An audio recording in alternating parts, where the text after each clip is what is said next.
வணக்கம். தேர்தல்னாலே எல்லாரும் நம்பர்ஸ பத்தி தான் பேசுவாங்க. ஆனா உண்மையில அது வெறும் கணக்கு இல்லைங்க.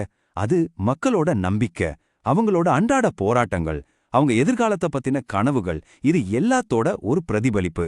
இந்த பகுப்பாய்வுல நாம சேலம் வடக்கு தொகுதியை ஆழமா பார்க்க போறோம். எதுக்குன்னா இங்க டேட்டாவை வச்சு ஒரு கட்சி எப்படி ஜெயிக்கலான்னு பார்க்க போறதில்ல, மக்கள் எப்படி ஜெயிக்கலாம், அவங்க வாழ்க்கை எப்படி மேம்படும்னு ஒரு ப்ளூ பிரிண்ட் போட போறோம்.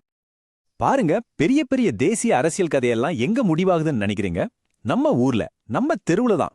தமிழ்நாடுல ஒவ்வொரு தொகுதிக்கும் ஒரு தனி குணம் உண்டு. இப்ப நம்ம சேலத்தை பார்க்கும்போது அந்த நகரத்தோட நாடி துடிப்பை புரிஞ்சுக்க முயற்சி பண்றோம். மக்களோட தேவைகள் என்ன, அந்த மண்ணோட மனசுல என்ன இருக்குன்னு தெரிஞ்சுக்க பாக்குறோம். இங்கெல்லாம் கொடுக்கிற வாக்குறுதிகள் எல்லாம் சோதிக்கப்படுது, தலைவர்கள் உருவாகுறாங்க, இல்லனா மக்களாலேயே நிராகரிக்கப்படுறாங்க. 7588 வாக்குகள். இதுதான் 2021 தேர்தல்ல ஜெயிச்சவருக்கும் தோத்தவருக்கும் உள்ள வித்தியாசம். இது சும்மா ஒரு நம்பர் இல்ல, இது ஒரு பெரிய மெசேஜ். என்ன சொல்லுதுன்னா, இந்த தொகுதியில ஒவ்வொரு ஓட்டும் வெற்றியை தீர்மானிக்குது. ஒரு சின்ன அதிருப்தி கூட மொத்த ஆட்டத்தையும் மாத்திடும். இந்த சின்ன வித்தியாசம் இப்போ இருக்கிற ஆட்சி மேல ஒரு விதமான சலசலப்பும் ஒரு நல்ல மாற்றத்துக்கான ஏக்கமும் இருக்குன்னு அப்பட்டமா காட்டுது. சரி, நாம இந்த பகுப்பாய்வை எப்படி கொண்டு போக போறோம்னு பார்க்கலாம். முதல்ல சேலம் தொகுதியோட அமைப்பு எப்படி இருக்குன்னு பார்ப்போம். அப்புறம் அங்க நிர்வாகத்துல என்னென்ன குறைகள் இருக்குன்னு ஆராய்வோம். மூணாவதா இந்த வெற்றி தோல்வியை தீர்மானிக்கிற ஸ்விங் ஓட்டர்ஸ்னு சொல்றோமே, அவங்க யாருன்னு புரிஞ்சுக்க முயற்சிப்போம். கடைசியா இதை எல்லாத்தையும் வச்சு ஜெயிக்கிறதுக்கு ஒரு தெளிவான ப்ளூ பிரிண்ட் எப்படி உருவாக்கலான்னு பார்க்கலாம். சரி, வாங்க முதல்ல கள நிலவரத்தை பாத்திரலாம். ஒரு பிரச்சனைக்கு தீர்வு காண்றதுக்கு முன்னாடி அந்த இடம் எப்படிப்பட்டதுன்னு முதல்ல நாம புரிஞ்சுக்கணும் இல்லையா? சேலம் வடக்கு தொகுதியோட சமூக அரசியல் அஸ்திவாரம் என்ன? வாங்க பாப்போம். சேலம் வடக்கு இது ஒரு பக்கா அர்பன் தொகுதி. இப்போதைய எம்எல்ஏ திரு ஆர் ராஜேந்திரன் 2 தடவை ஜெயிச்சிருக்காரு. அது மட்டும் இல்லாம மாநில அமைச்சராவே இருக்காரு. சோ பவர்ஃபுல்லான ஒரு நபர். ஓட்டர் டர்ன் அவுட் பாத்தீங்கன்னா ஒரு 72% எப்பவும் போல நிலையா இருக்கு.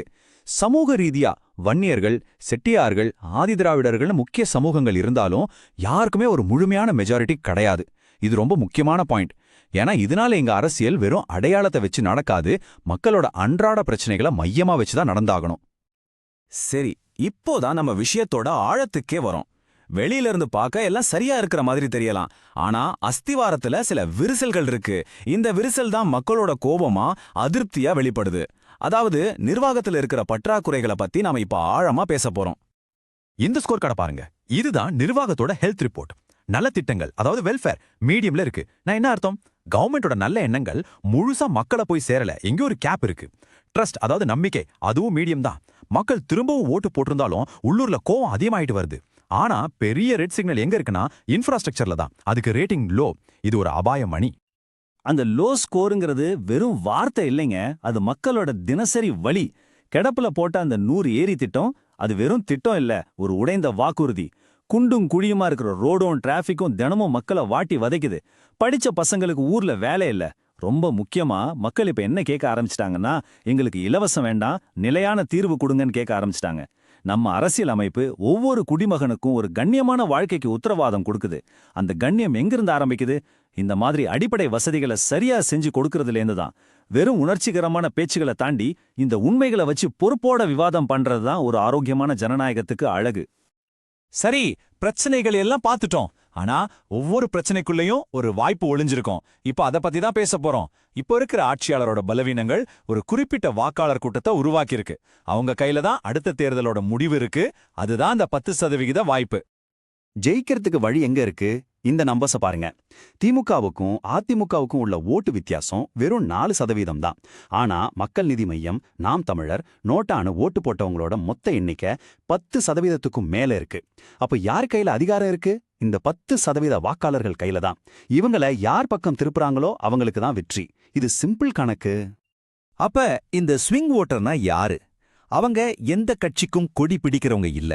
சேலத்தை பொறுத்த வரைக்கும் அவங்க யாருன்னா, சிஸ்டம் மேல கோபத்துல இருக்கிற இளைஞர்கள், தடவையா ஓட்டு போட வர்றவங்க, போன தடவை சின்ன கட்சிகளுக்கு ஓட்டு போட்டவங்க.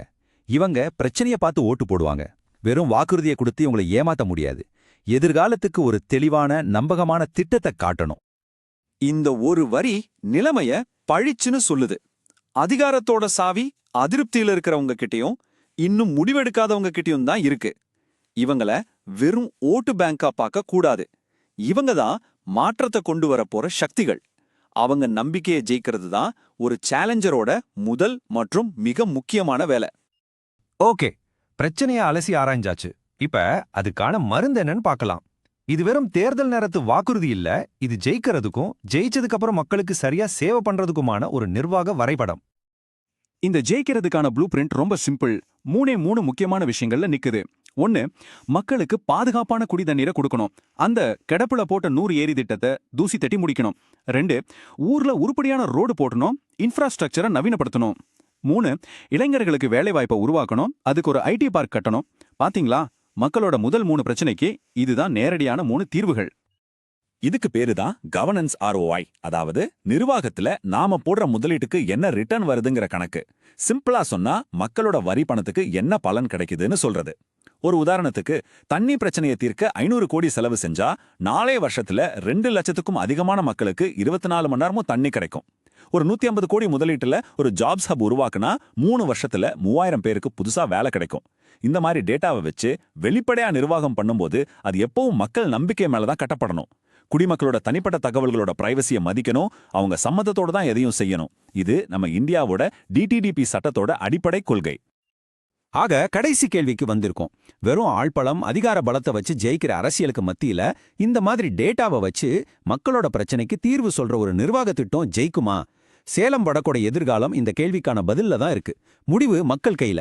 நீங்க மக்கள் மைய தலைவரா மாறி உங்கள் தொகுதியை மேம்படுத்த விரும்புனா blueprintstrategies.ai mgr@blueprintstrategies.ai என்ற மின்னஞ்சல் முகவரியில் தொடர்பு கொள்ளவும் அல்லது 08042041602 என்ற எண்ணில் அழைக்கவும்.